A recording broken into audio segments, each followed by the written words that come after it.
sort of the pop quiz that I gave on Tuesday. I think most of you got basically everything more or less correct, apart from a few issues like not plotting the right scaling behavior of -1/r and -1/6. So -1/6 is obviously shorter range than -1/r. But anyway, those are sort of minor details. The thing that I think people struggled on was the last problem the most.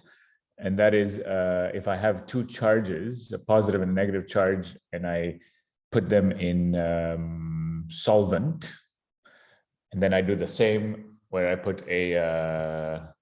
oily molecules, non-polar hydrophobic molecules, what changes? What's the difference? And with the first one, I think some of you got it, which is that this is if you invoke a dielectric continuum model, then what a dielectric continuum solvent does is it screens. It weakens interactions below a certain, above a certain length scale, and that's the Bjorn length that we essentially discussed several lectures ago. And then for the oily molecules, that essentially is, well, we haven't really discussed it in class, and I hope we will get to it in tomorrow's last class, which is hydrophobicity. And hydrophobicity is so the first one is about enthalpic interactions, interaction energies, internal energies. Hydrophobicity is an entropy-driven interaction, and it's entropy-driven because when you have oily molecules, oily droplets floating in water, they can't form interactions with their environment, and what ends up doing is that they tend to they have to respond to the presence of that oily molecule, and by combining many oily molecules together, you reduce essentially the contact surface area that the interface makes with the solvent, and in doing that, you raise the entropy of the solvent. We're going to dissect this much more probably tomorrow. We won't get time today. Okay, but those are the two. These two forces come from very different origins. And in general, I want to say that understanding the microscopic origins of entropic originated forces is much more challenging than the enthalpic ones, and it's still, basically an ongoing and open problem in the field. Okay, so we ended last class. Let me get rid of this thing. We ended the last class comparing the radial distribution function, the pair correlation function from hard spheres to what we get from a Lennard-Jones liquid. And the surprise, or the interest here, was that basically attractions don't seem to be a necessary requirement for observing longer range structuring in the liquid. Hard spheres do not have long range attractions, and yet they display structure. And what we argued is that the structuring in the liquid comes from geometrical packing of the molecules, okay, or of the hard spheres. Now, why have we spent so much time just discussing this object, the pair correlation function? Well, on one side, this is often a an object or a quantity that one can measure experimentally. So you can measure these pair correlation functions, and here I'm showing you some for water from neutron scattering experiments, and so in neutron scattering experiments, what you get are the structure factors, and the Fourier transform of these structure factors are the pair correlation functions between the different particles in the system. And so because it's one of these quantities that can be measured experimentally from an atomistic simulation, and because it's the easiest thing one can compute from an atomistic simulation, that's usually the first thing one does in order to check, hey, is my model reasonable or not? Does it work? Okay. Okay. So, and then there were some questions about what the different origins of the pair correlation function are, first layer, second layer. And what I suggested to you, I think it's very useful just to compare the pair correlation function you expect in a solid, a liquid, and a gas. And by doing that, you will understand how the pair correlation function is a very good reporter of the phase of the material. Okay. Okay. So I'm going to move a bit quickly between today and tomorrow, because tomorrow is my last lecture, and then there's someone else who's going to be doing the last 4 lectures. So I want to try and get through quite a bit of material. In statistical mechanics, the pair correlation function is a very special quantity. And it's a special quantity because there are many things that many thermodynamic quantities that you can derive from the pair correlation function. So if you have a system of particles interacting with pairwise interaction potentials, you can exactly show how the average potential energy of the system is related to the G of R. Okay, it's a very let's say easy derivation, and what you end up getting, well, you end up using in this derivation, you're integrating, the n particle density, but because you have you only have pair correlation, or you only have a pairwise interaction, what enters into this average potential energy is the G of R. Okay, so this is this object here, the G2, which is a function of the distance. And what you can show is that the average potential energy is a radial integral of the pair potential times the G of R. Okay, so that's and this is okay. It's only true for a system where the interactions are described by pairwise interactions.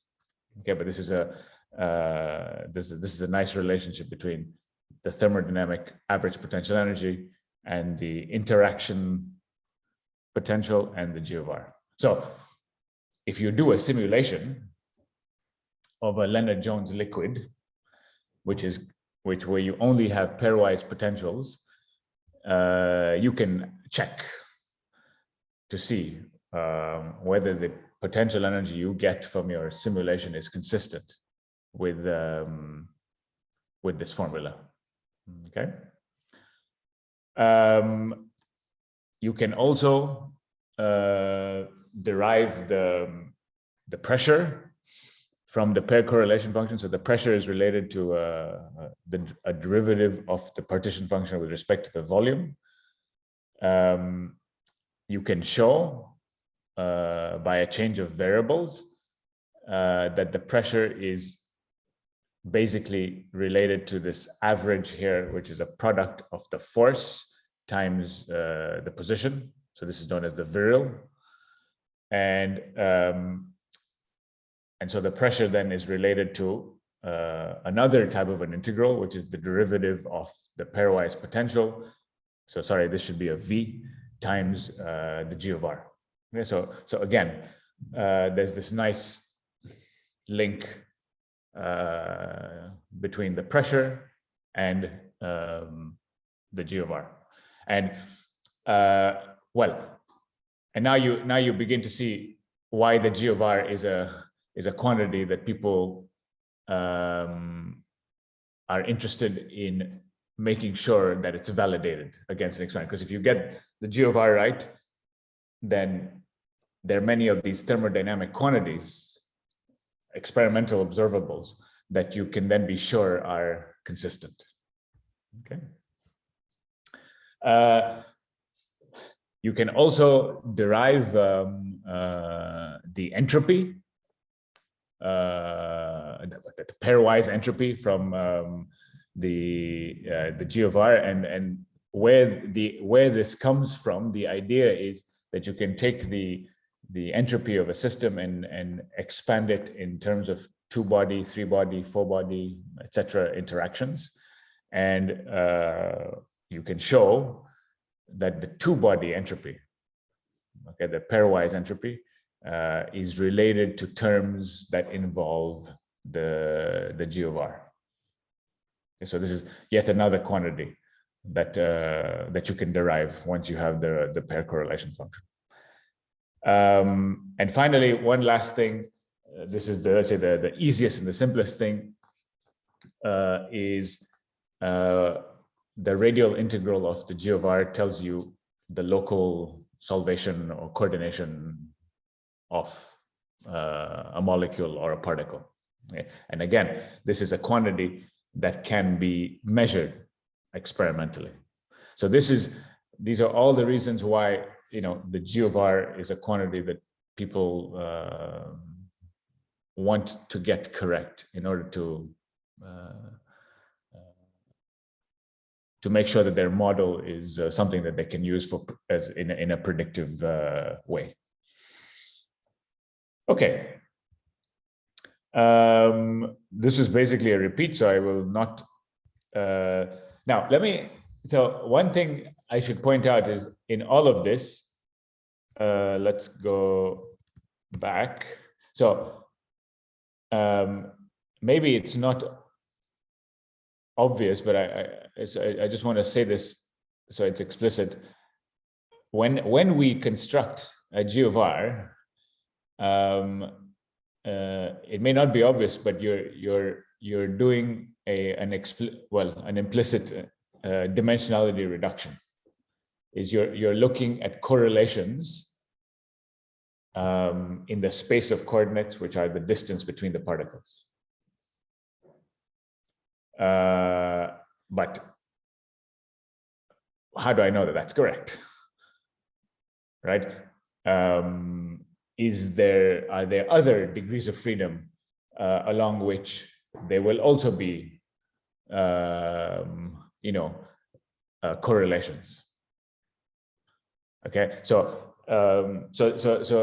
underlying all these things is also let's say a problem of data science in some sense, and in a liquid like water, which is made up of dipoles, and therefore they are, by construction, the orientations must be playing a role. In fact,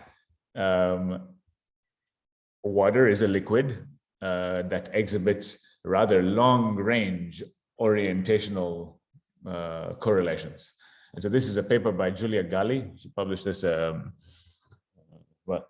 almost just less than under a decade ago, where she takes a dipole and she looks at, as a function of distance, how are the cosine theta between the dipole, this dipole here, and the dipole that I'm tagged, how do the correlations change? So when I'm infinitely far apart, if the two dipoles are very far apart from each other, there should be no correlations. But then when I get closer, you might expect some chlorine. And what you see in this plot here, it's a correlation function defined as a function of distance, and you see that the orientational correlation function has a rather long range behavior up to 2 nanometers. Okay, so that these orientational correlations are missing from these GORs, all of these. The cosine theta has been integrated out. Yeah, but they are extremely important. Okay, and so one of the challenges is to really figure out and understand how which degrees of freedom one has to look at to discover interesting phenomena in these systems. And this is why there's a lot of interesting synergies between developments in data science and atomistic simulations. Okay, because of these types of questions and problems. Okay. Could you please? Yeah. I want to ask a question. Yeah, please go ahead, Lian. Yeah. Okay. So, what is FR here? Okay. FR is a measure of the cosine theta, essentially, between the dipole of this guy and the dipole vector of another water as a function of distance. So you measure. Okay. Yeah. Yeah, and the number here is that we simulate for different numbers of atoms, right? That's correct. That's correct. So what I think is, when you increase the number of atoms, so you have to increase the box of simulation. That's the reason why your result can show the like larger distance. Yes. So yeah, I just want to confirm that. No, sorry, I didn't follow the question. Okay, so I mean, we have the longer result of the correlation here. Is it because we increase the number of atoms so that we can capture the longer range? Yeah, that's right. Yeah. As well. Okay. Yes. Yeah. The problem here, you see, is that when you do periodic boundary conditions and you use a smaller box, there's an artifact here. So if we had an infinitely sized box, we would expect that this thing should go to 0. And what Julia shows here is that even when you go to these really large box sizes, there's still some spurious net long range correlation in the system. And this is because in order to sample and get these correlations to go to 0, you have to do really long statistics, long times to converge it. But yeah, the point is here that there's a big sensitivity to the size of the box as well. So yeah, as always, as you learned in the Monte Carlo and also in the MD, finite size scaling is something that one has to always check in properties that one is interested in looking at. Okay. Any other questions before I'm going to switch gears and move into something else.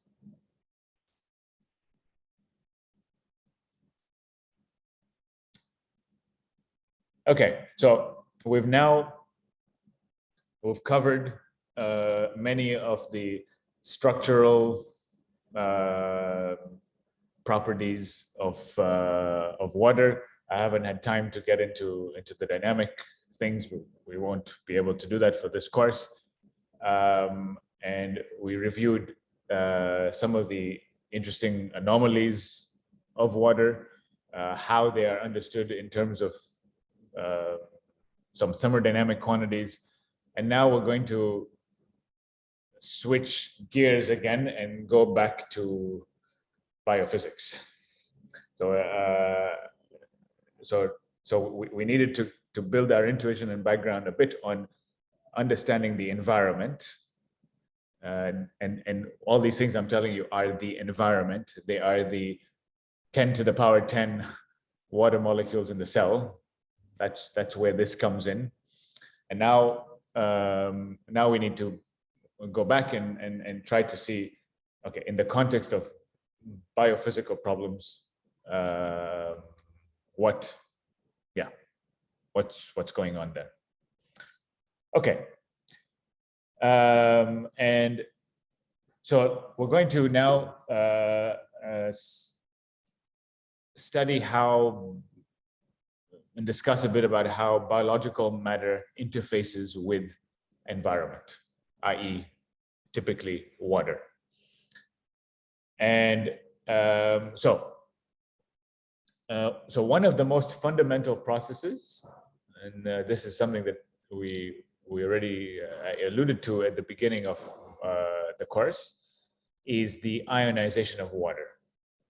So once every 10 hours, this species, water, splits and generates a proton and a hydroxide ion. Okay, so this is it's a rare event. It happens once every 10 hours, and this dynamic equilibrium between neutral water and the proton hydroxide is what determines pH. Okay, pH is the concentration of protons essentially in solution. And protons in solution are extremely important in biophysical problems because they change charge. So protons can change a species to be neutral, positively charged, or negatively charged.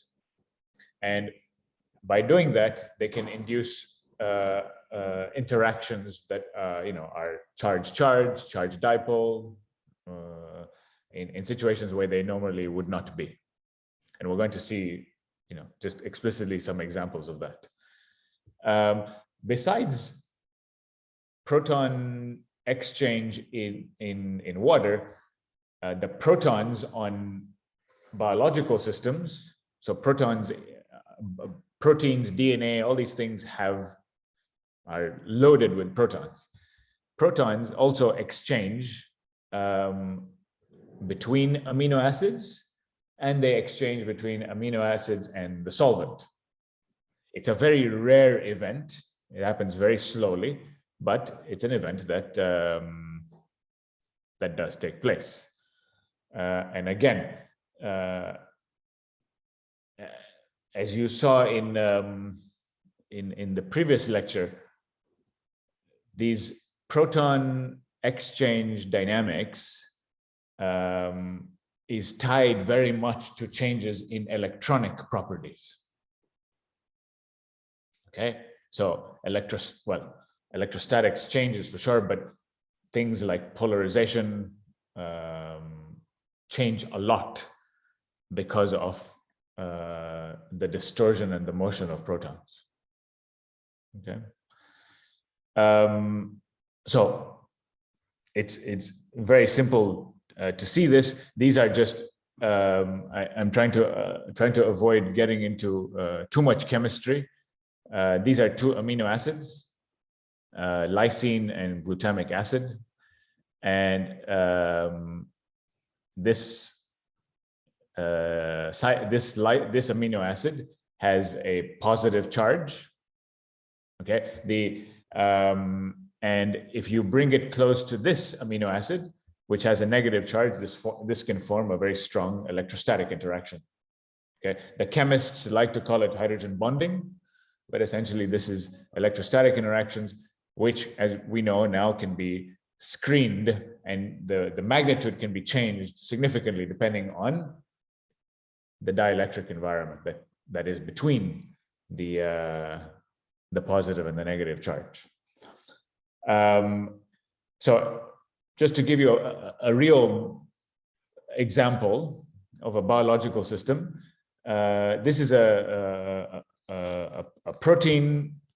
So proteins have some three-dimensional shape, and this protein changes its structure significantly when you go from pH of 7 to pH equals 5. Okay, and the reason why it changes its structure significantly is because there's a particular interaction between two amino acids that are closer together, the more stable at the higher pH, but when you go to the acidic conditions, the protonation state of one of the species changes, and this makes the interaction weaker and changes the conformation. Okay, this is just, there are many examples, but this is just to build your intuition a bit on how pH affects electrostatics, and then how that electrostatics affects conformation of a protein. Okay, proton exchange is extremely important in many biophysical type probes, and one of these types of probes is something known as hydrogen-deuterium exchange. So remember, we talked about light water, heavy water. So the difference between light and heavy water is that light has the proton, they're isotopes, and heavy has the deuteron. And if you put a protein in that is in H2O, then all the protons on the protein will be H. But now, if you take that protein and you put it in D2O, what's going to happen? Remember, I told you about this exchange of protons, deuterons. Well, those protons on the surface of the protein will exchange with the solvent. And so there are going to be many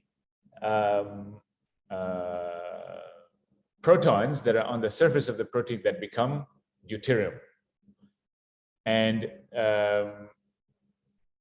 by exchanging the surface of the protein with deuterium, you have a way to check which parts of the protein are buried inside, because those protons will not exchange deuterons, whereas those on the surface will.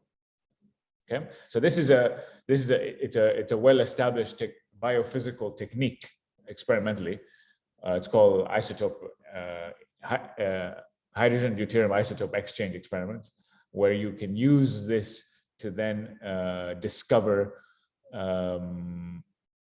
essentially the three-dimensional structure of the protein, because you can find out which parts of the protein are buried inside versus those that are exposed to solvent. So underlying all this, again, is acid-base chemistry. Okay. Okay. So now let's those were a couple of examples of some. Sorry, Prof. Yes. Okay. For instance, instead of using H2O, if we use D2O, how does it affect the kinetic of the reaction? Okay, very good question. If you use D2O versus H2O, how does this affect kinetics? So, okay, there's something known as the kinetic isotope effect. Okay, so if you have a chemical reaction where there is a proton transfer happening at some stage of the chemical reaction, then so there's obviously an effect of changing hydrogen to deuterium just because of the mass. Okay, that's a classical effect. And that effect is that, of course, if I make the hydrogen deuterium, the deuterium is heavier, and so if a chemical reaction is dictated by classical mechanics, then the reaction will slow down by some factor strictly related to the mass. Okay, but of course, remember we discussed that the 0 point energy of protons is high, or of interactions involving protons are high. And so if you have a change in the chemical reaction that goes beyond what you expect classically, this is known as a kinetic isotope effect. And this means that there's some quantum phenomenon that's going on in the reaction. Is that okay, Kosi? Yeah. Okay. Okay. So so now I've given you a bit of a motivation on where acid-base chemistry appears in biological context, and now let's go back to this problem of the ionization of water.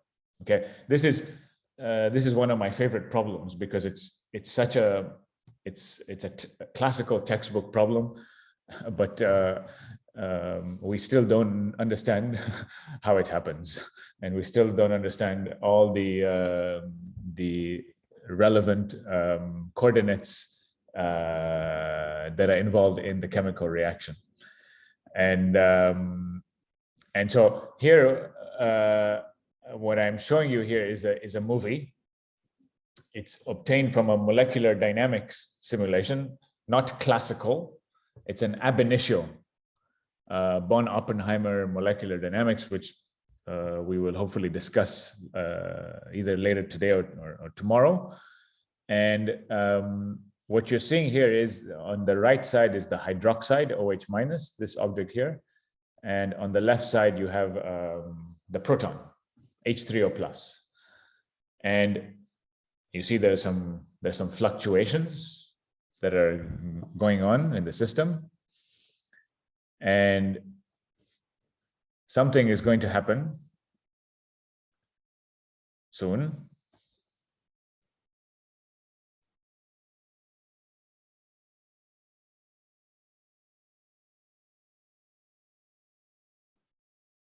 Okay, so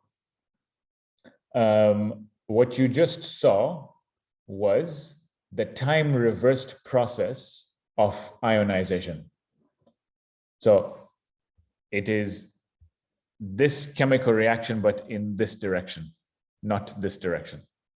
And the reason why I showed it in this direction is, well, why do you think I didn't show you the reaction from left to right?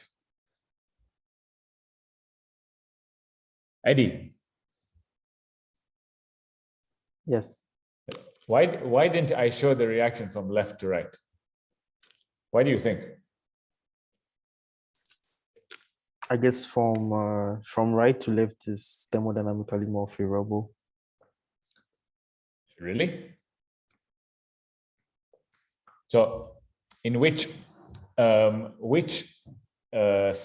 so if that's true, then basically our water would all be all dissociated. Yeah, no.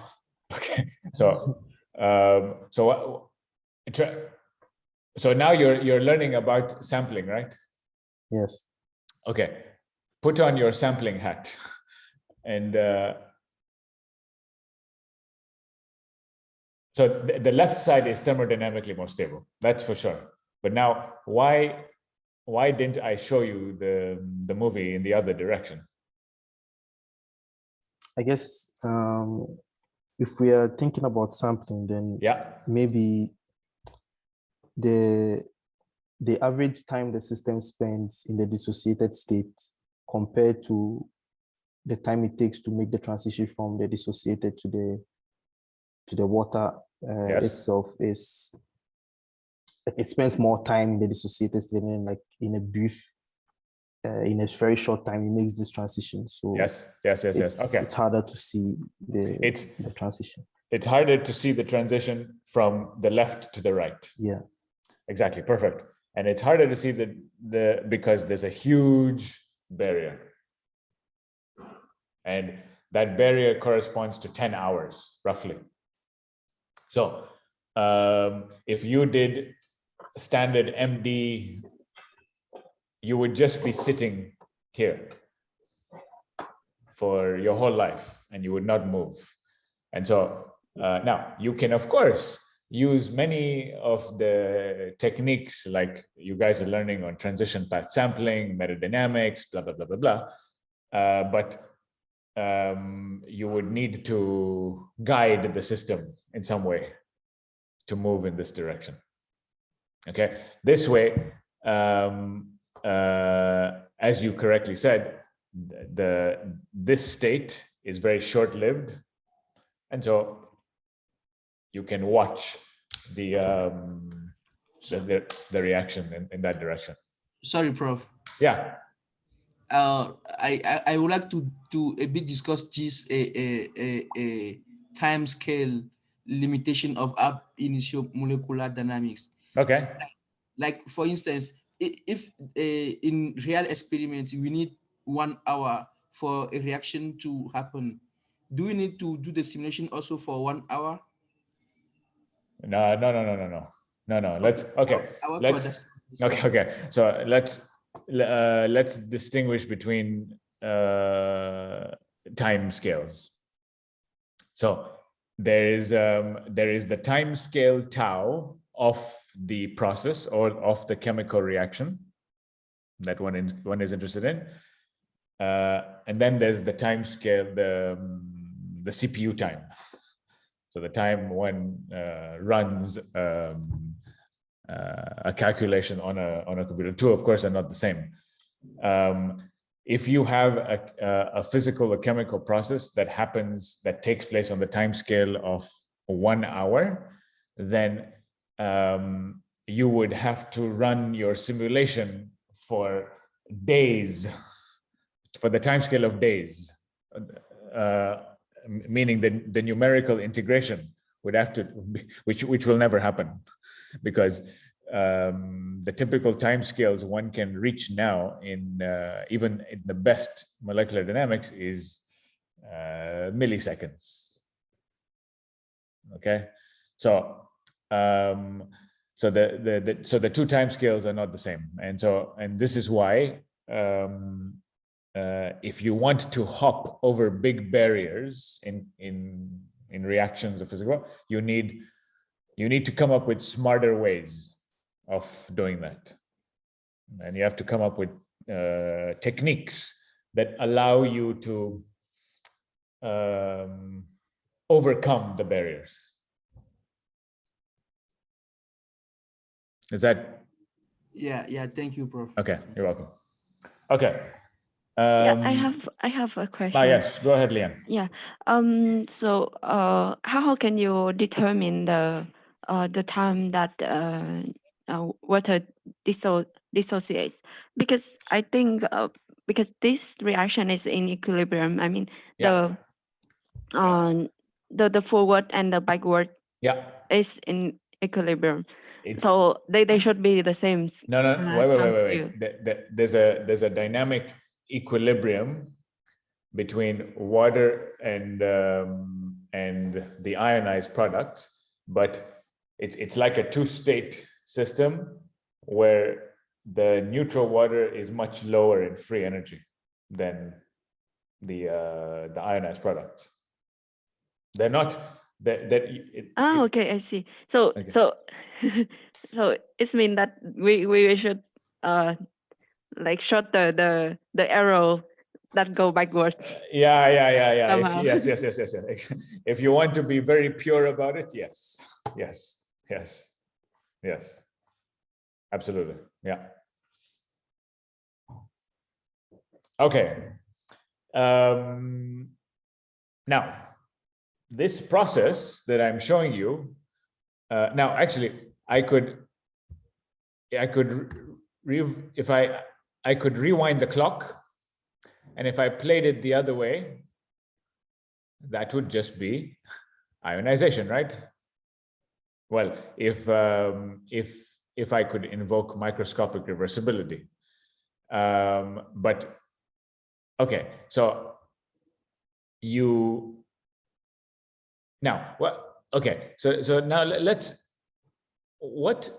let me ask you what is different about the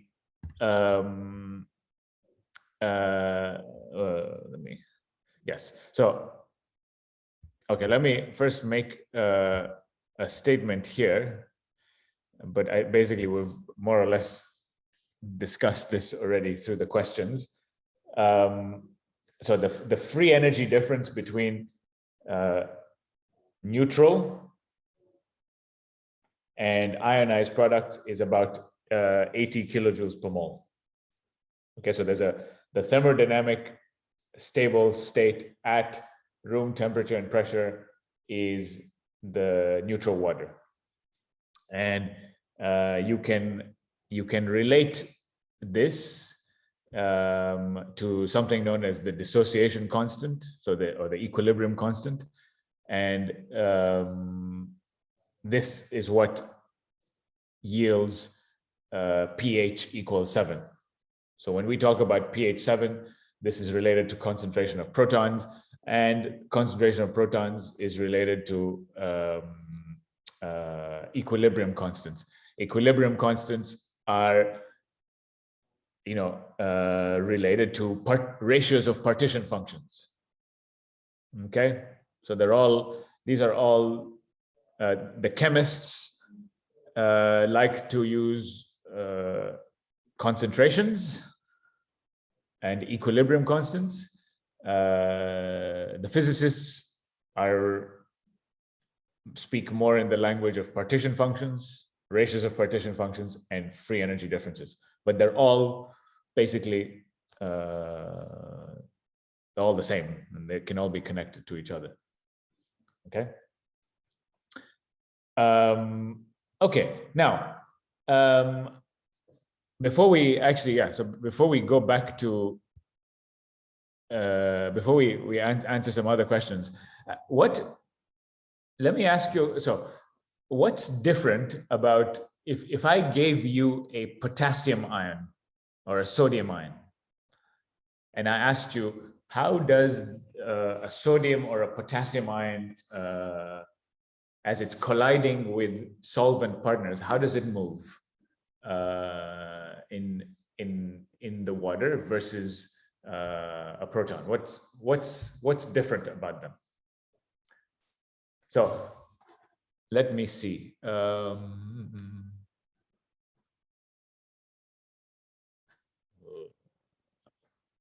Peluche.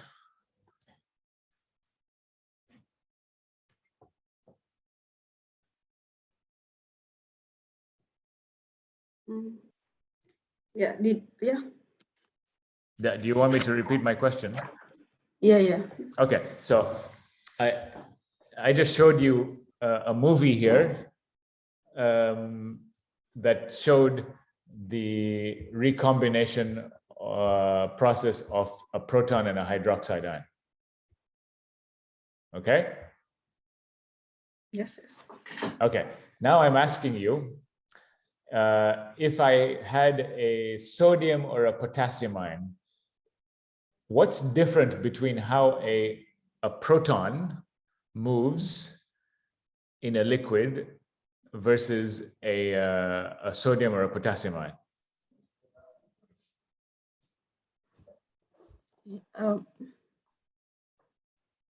What I expect is that, what I know is that the covalent bonds in water are stronger than possibly in the sodium ion. But wait,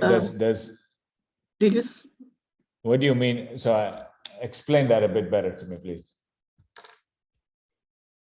I like that the water molecules, like it will do, should I say, screening or pulling the sodium ion apart, like it breaks the bonds. Yes. Yeah, because the ones in the water are stronger than those in the sodium.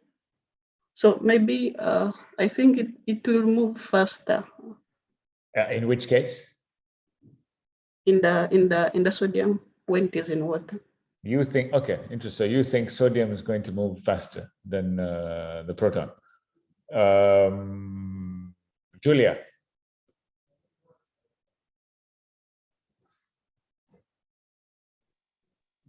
Sorry. Do you agree? I don't quite get the question. You don't get the question. Okay. Yes. So I have two ions, Mhm. a sodium or a potassium ion and a proton. Which has a higher mobility? Which has a higher diffusion constant? In water? But yeah, sure. So Peluche made an argument that she thinks it's the sodium ion that has a higher mobility.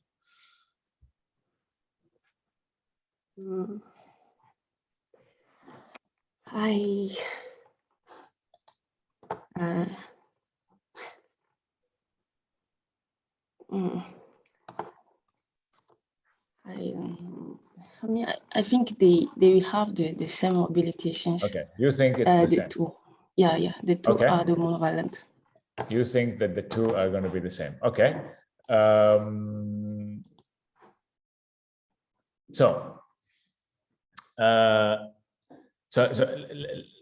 Let me just, if you stare at this movie again, what you notice is that it's not the same proton that's moving through the water. If I show you this step and this step, what you notice is that proton mobility through water involves the breaking and forming of covalent bonds. Right? You see the proton was here on the left, and then all of a sudden, boom. So the proton is sort of was delocalized, so the proton moves through water, not via hydrodynamic diffusion. The proton moves through water through the breaking and forming of covalent and hydrogen bonds. If you contrast that to an ion like a sodium or a potassium ion, those move through hydrodynamic diffusion, right? I have an ion, and the entire ion has to push and bombard and drag water with it. So the proton and the sodium or the potassium ion move in very different ways. And so let's if we do a simple thought experiment. So we can compute the diffusion constant of a proton, assuming that, you know, so it has a similar hydrodynamic radius to a potassium ion. Okay, and I can use Stokes-Einstein to estimate what the diffusion constant is. The diffusion constant is related to thermal energy divided by the viscosity of and the radius of my ion. And if you do that, this is the value that you get for the diffusion constant. This is the diffusion constant of a potassium ion. Okay, now you can ask, well, what is the diffusion constant of the proton itself? Okay, so what we're doing here is we're saying the proton has a similar hydrodynamic radius to potassium. So I'm going to fix that radius to be that of potassium. And then I'm going to plug in thermal energy, viscosity of solvent, and get the diffusion constant. So that's the diffusion constant of the potassium ion. So if the proton also moved via hydrodynamic diffusion, you would expect to see a diffusion constant that is very similar to the potassium, right? But the answer is that it's very different. So this is the diffusion constant I showed you on the previous slide. And the actual diffusion constant that is measured experimentally for the proton is this number here. So it's much larger by roughly about a factor of just over 4 to 5 larger than the diffusion constant of a potassium ion.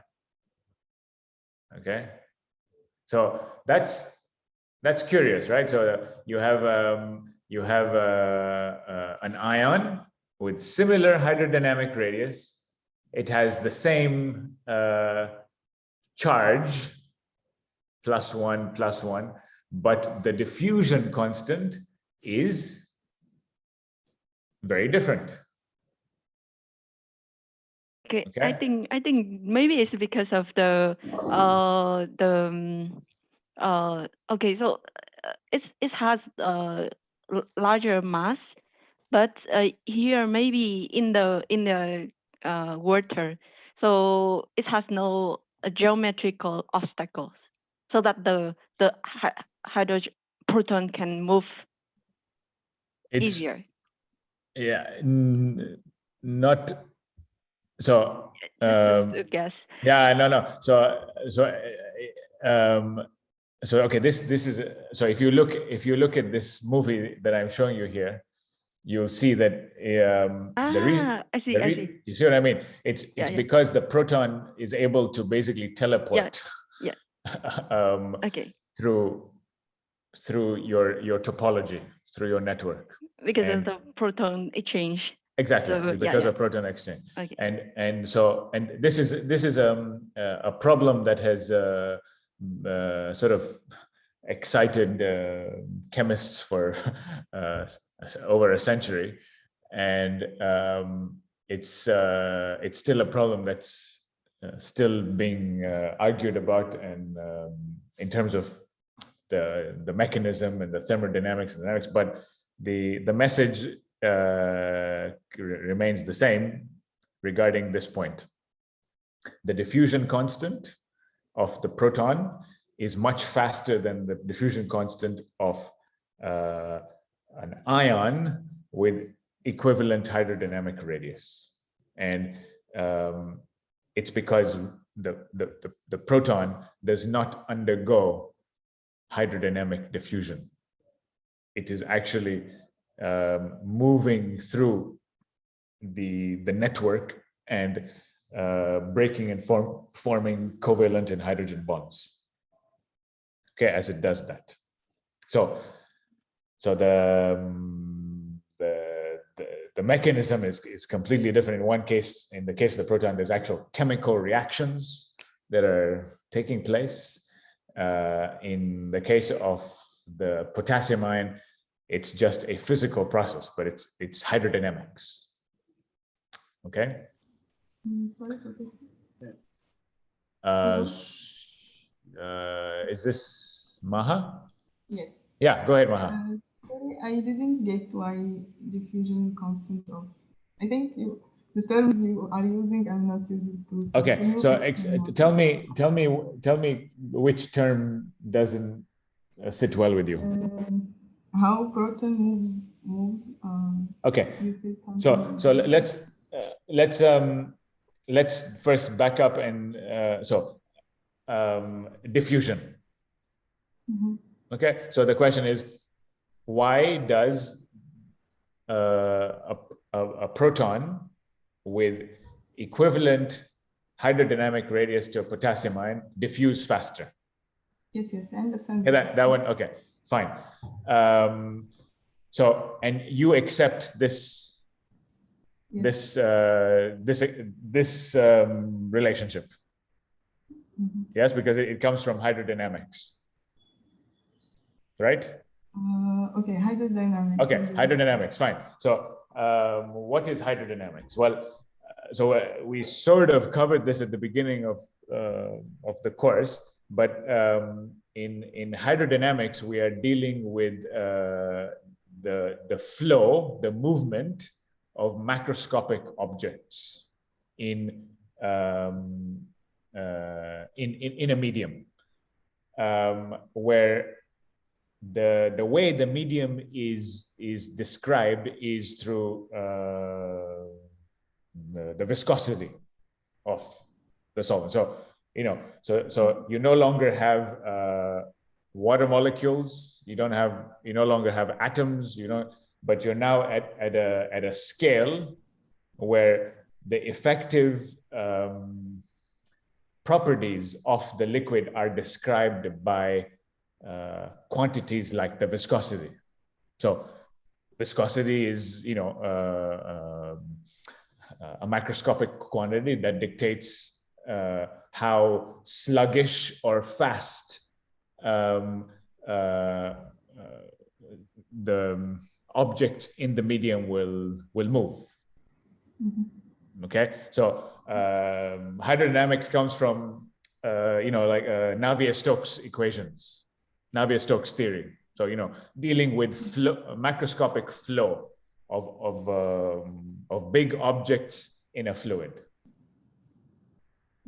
Okay, so now you can use there's something known as Stokes-Einstein relationship that describes the relationship between the size of an object. If you think of it as a sphere, it has a specific radius. How fast this object moves in the liquid is related to the viscosity of the liquid, the thermal energy, and its size. And from that, you can derive its diffusion constant. Mm-hmm. Okay, so let's first, is this first hydrodynamic side of thing clear? Yes. Okay, so and that's just coming from this equation. Okay, but it's something that we can understand, because if we look at this equation, what does it say? The diffusion constant gets larger as I make it gets smaller as I make the object bigger, right? Mm-hmm. Makes sense. And as I make the viscosity larger, as I make in a more viscous medium, my diffusion must slow down, right? Yes. Okay, so fine. So this is the hydrodynamic side. Now, so we finished this left side. So now the right side. Okay, so now the right side is a measurement of diffusion of a proton that's coming from an experiment. Okay, I won't get into the details of the experiment. It's something known as nuclear magnetic resonance, or NMR experiments, and in NMR they give you this diffusion constant. And now the question is, why is this much larger than this? Even though it has the same hydrodynamic radius. And with the language that I was using to explain why this moves faster is because it's best seen in this movie. If you look very carefully, you see that it's a different proton that's hopping through the liquid. So let me play it again. So you see, the proton migrates, diffuses through the liquid by breaking and forming covalent bonds. And it's able to break and form covalent bonds very quickly because these bonds are quasi-covalent and quasi-hydrogen bond interactions. And so in order for the proton to move from down here to up here, it doesn't have to drag itself hydrodynamically all the way slowly bombarding with the solvent till it gets here, right? It's able to, it's like teleporting. It's able to teleport through a network of connections. And yeah. Sorry, yeah. If the movement of the proton is not it's not by hydrodynamics, where does this number come from? How did you calculate it? The one on the right. Yes. Well, I didn't.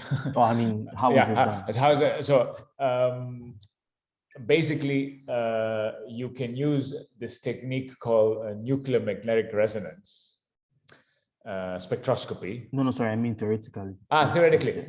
Okay, yeah. Theoretically, it can also be done using basically these types of simulations. So ab initio molecular dynamics, where you have covalent and where chemistry takes place, where you have the electronics degrees of freedom explicitly included, and you can watch chemical reactions.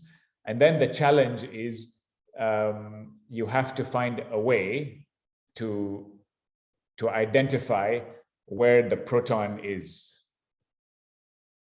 right? And so in this case, for example, the proton sits here, then as we move along, let's go, from here to here, the proton quickly moved from one side to another.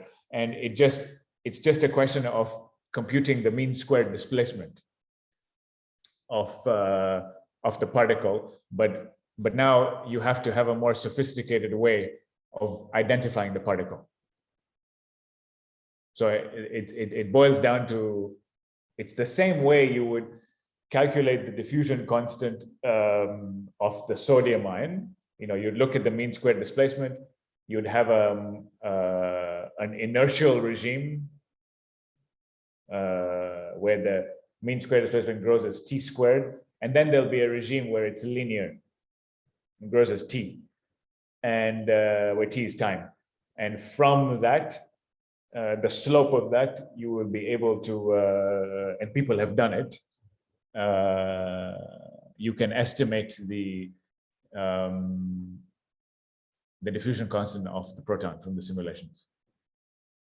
Yeah, it's kind of similar to what to one of Abby's proposals. Yes. The dimer, like the time it takes for the dimer to attach and detach itself. So maybe you could you could see it in some kind of way like this as well, but just that there's no activity in this. Yes, absolutely. Yeah. Exactly. Okay. Yeah. Yeah, thanks. Professor. Is that Maha? No, not really. No. Sorry, I can't see where the person's speaking sometimes. But yeah, go ahead. Is this Pelush? Yeah. Yeah, go ahead. Okay. So now means here, since everything is the same, the viscosity and the thermal energy. So wait. Slow down. Say it again, please. Okay. So here now the diffusion, since the viscosity in the liquid is the same, the thermal energy we are treating it the same. Yeah. So the difference in now with the sodium and potassium is only in the size. Or wait. Okay. So sodium, potassium is a different object, and you can use this equation to correctly estimate the diffusion. Sodium, potassium. Potassium versus proton is another thing. So what will happen to the sodium and potassium? I mean. Okay. So what will happen is, well, both sodium and potassium will move through the liquid via hydrodynamic diffusion. So, the sodium ion moves around, it kicks the solvent molecules, and it has a specific R, and knowing its R and the viscosity, you can predict its diffusion constant. Same for potassium. The key parameter is knowing what the R is. And the R is well, it may seem that it's obvious, but it's sometimes not so obvious, because sodium is a smaller ion, so it has a higher charge density, and so its radius, its hydrodynamic radius, includes also the solvent around it, because there are strong charge dipole interactions. Potassium is a bigger ion, so it has a bigger radius, but it has a lower charge density, and so the hydrodynamic radius does not include the solvent as well. But basically, yeah, you just have to choose the right R to get the right diffusion when you compare sodium and potassium. So for in this case, what we talked about the proton and the ion. So here we just took an assumption that the hydrodynamic radius is the same, but it is not always the same. No. So yeah, sort of. Well, okay, I didn't really explain this clearly, but more or less what I said is that if I took the hydrodynamic radius of the potassium ion, K+, it's similar to the hydrodynamic radius of this object here on the left, this H3O+, okay, more or less. Okay. Okay. Sorry, Ali, I have a quick question. Yes, go ahead, Alex. So, as the underlying physical process is not hydrodynamic diffusion, also it's very different. A priori, we cannot be sure that there is going to be a regime where the square displacement is going to be linear with time. Yeah, I guess you can observe it experimentally, but that's right. Yeah, I agree completely. Yeah, there's it's not obvious a priori that you should see that. Now, I think the reason why people see it boils down to the fact that you can think of the effective diffusion going on as arising from the mean square displacement associated with the heavy oxygen atoms in the system. You see, it's not. I think that if one was to measure the diffusion constant of the protons themselves, which I don't think experimentally this is possible, you would not see it. You would be less likely to see this this linear regime. Okay. Is it even possible that we can observe some ballistic motion? Or yes. In fact, there are people who claim that what one actually sees experimentally is something like they call them solitons. So really more like a wave propagating of protons in the system, and then in the experiments what they do is they use this nuclear magnetic resonance to make a measurement. Then they use a model to infer the diffusion constant, but it's a model, and it's okay. So this is on one side, but then it turns out that if you do atomistic simulations and you measure the mean square displacement of the proton, where you infer it from the oxygen sites that it's hopping, it looks like you can see a linear regime. Okay. Thanks. Yeah.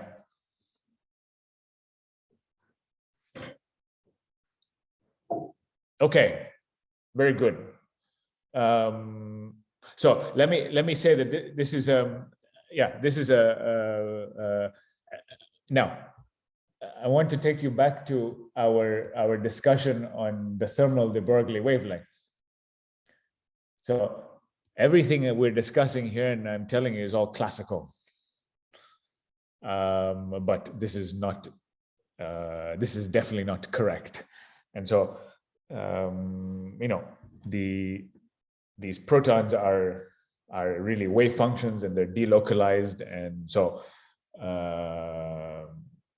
really the concept of these chemical reactions and the way chemists like to draw them these are really cartoons of the reality. Okay, and it's stuff that's still not understood, and the reason why I particularly like this area is that it's there's a lot of room for many different ideas and fields to give more nuanced perspectives on these underlying processes. Okay, I want to mention one last thing, which is sometimes students will ask when they do, if you ever decide to do to build an atomistic model of a polymer, of a protein, and you're interacting with an experimentalist, and the experimentalist says, yes, I did the experiment at a particular pH. And the students say, how do we introduce pH in simulations? This is, from the perspective of what you've learned in ensembles, is basically you need to change the chemical potential. This is what it boils down to, of the protons. But just to give you a sense of the scale of this problem, if you want to simulate a system at pH 7, which is pretty standard, what you see is that at pH 7, the protons will be separated by about 250 nanometers, 2,500 angstroms. Okay, so if you really wanted to simulate a system at pH 7, you'd have to have the protons, you'd have to have a box of the size of 2,500 angstroms, and because that would be the distance at which the protons are separated. But this is good. And it's good because basically the concentration of these protons is so low at pH 7, the distances between them are so far apart, you're able to get away with just using boring neutral water. Okay, so that's a good model. That's a reasonable model for pH 7. Now, if you go to extreme pH conditions, then the story changes. Okay, but so this is just to give you a sense of the scale of distances that we're dealing with when we have protons in solution at pH 7. Okay, I think, let's see, we are now at 10:20. I'm trying to think about what I should do. So, okay, I think given the time, I'm going to skip some things that I wanted to discuss with you, and I will leave them as an exercise. Well, as an optional exercise. We don't need to do it, but basically, if I summarize in 2 minutes, basically, all this acid-base equilibrium pH is related to the protonation states of amino acids. And okay, I'm sure you learned this in your basic chemistry a long time ago, but basically you can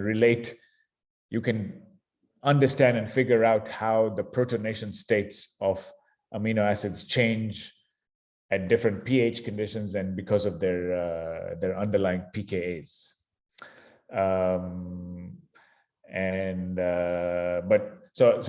Just intuitively, okay, this is a dipeptide amino acid. Proteins always have an N terminus and a C terminus. At pH 7, this is positively charged, NH3 plus. The red is negatively charged, CO minus. And as you change pH, you change the protonation states. So as you go to low pH, this becomes neutral. As you go to high pH, this becomes NH2. Okay, and these notes that I put here allow you to figure out how to choose and how the protonation states change as you change pH. But since we don't have time, I'm going to just skip this, and I'm going to just start to introduce the topic that will form the major part of discussion for the last class tomorrow is on more practical aspects of the different ways to do computational theoretical modeling of environments, in particular water. So there are essentially four classes of models that one can use. There is coarse-grained continuum dielectric. So, when we were discussing how do two ions interact, how does interaction change when I introduce a dielectric constant, these are continuum dielectric mean field models. So there's no correlations, there's no atomistic structure in the liquid, and the solvent is this flat structure where the role of the solvent comes through its effective dielectric constant. Okay, so that would be the simplest model, and if one wants to do very large scale simulations, that's what one needs to do. Okay, depending on the type of question one is interested in. Then the next thing on the hierarchy are empirical potentials. Empirical potentials are those where you have some atomistic structure. Okay, we'll see a couple of those shortly. And some of you might already be familiar with some of these different types of water models, and different water models get different things correct, sometimes for the right reasons and sometimes for the wrong reasons. But so in these classical empirical potentials, there are no electrons. Okay, these are pairwise potentials, Lennard-Jones plus point charges. Okay, then the next thing down the ladder, or maybe up the ladder, depending on how you look at things, are ab initio models, so electronic structure-based approaches. And the workhorse in ab initio approaches is density functional theory. Okay. And even though DFT, density functional theory, is an exact theory, it has many approximations. And its approximations come up in the choice of exchange correlation functionals. And so different water models, different DFT water models their properties can change depending on the choice of the exchange correlation. And we will discuss this at length in the next class tomorrow. But one of the things that's emerged over the last 10 years, or maybe 15 years, is that one of the important aspects of modeling DFT water, where you include the electronic degrees of freedom, is dispersion, which is correlation. So, you know, in the DFT theory, there's the exchange correlation, and the correlation is approximated somehow. And now it's sort of well understood that dispersion is an important part of getting the properties of water correct. On the ab initio side, there are also people like Sandro Sorella at CISA, who have been developing quantum Monte Carlo type approaches. So, you know, going beyond DFT. Now, of course, the more accurate you go, the more expensive, you know, so as you going from top to down is generally more accurate. It's not entirely true. And as you go more accurate, the computational expense goes up. All the top three are classical. So even when you do DFT or quantum Monte Carlo molecular dynamics approaches, the electrons are treated quantum mechanically, but the nuclei are still treated classically. And one of the sort of the next thing on the hierarchy is something known as path integral density functional theory, or path integral quantum Monte Carlo. So this, I don't know if you guys learned about path integral in your Monte Carlo class. But I'm sure some of you are familiar with this. But essentially, you can take you can map the quantum partition function into a classical partition function using Feynman path integrals. And you can then combine this mapping with electronic structure-based approaches. And I will show you more explicitly this in the next class. And this gives you now quantum nuclei and quantum electrons. Okay, so, but of course, this is extremely expensive, right? But that's basically the hierarchy of how to treat environments with at different levels of theoretical and computational complexity. Okay, so I think we'll stop here for today, and I will we'll continue tomorrow. And just to let for the diploma students, there are 4 more lectures that will be given by Asia Yalik, and she's going to be discussing active matter. For the CISA students, this is essentially tomorrow is the last day, and you don't need to attend the other classes because I think you've already taken a course in active matter already. So, okay. Sorry, Prof. Yeah. Yeah, I have some questions in the chat. Can you see them? Yes. Okay, so you say, can you clarify a bit how London dispersion is a correlation? And also,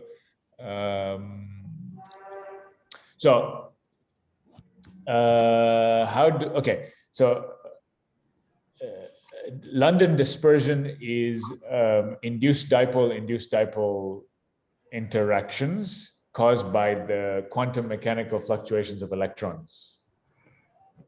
And so the correlations between the quantum mechanical fluctuations of the electrons on different atoms create induced dipole interactions, which are the London dispersion forces.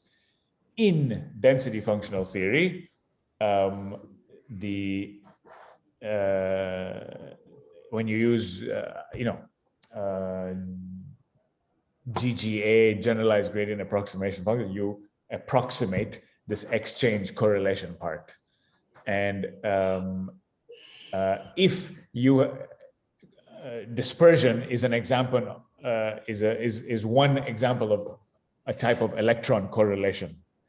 If you were able to do electron correlation exactly, so without any approximations, then you would have no error in dispersion. Okay, but this van der Waals forces are a subset of electron correlation. Okay. Okay. Yeah. Okay.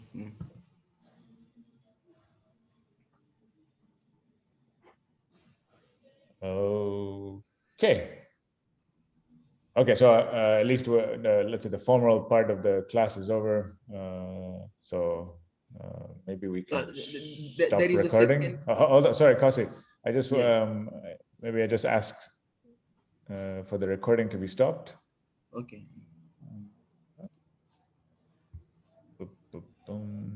I think it. No, wait, it's still recording. Give me a second.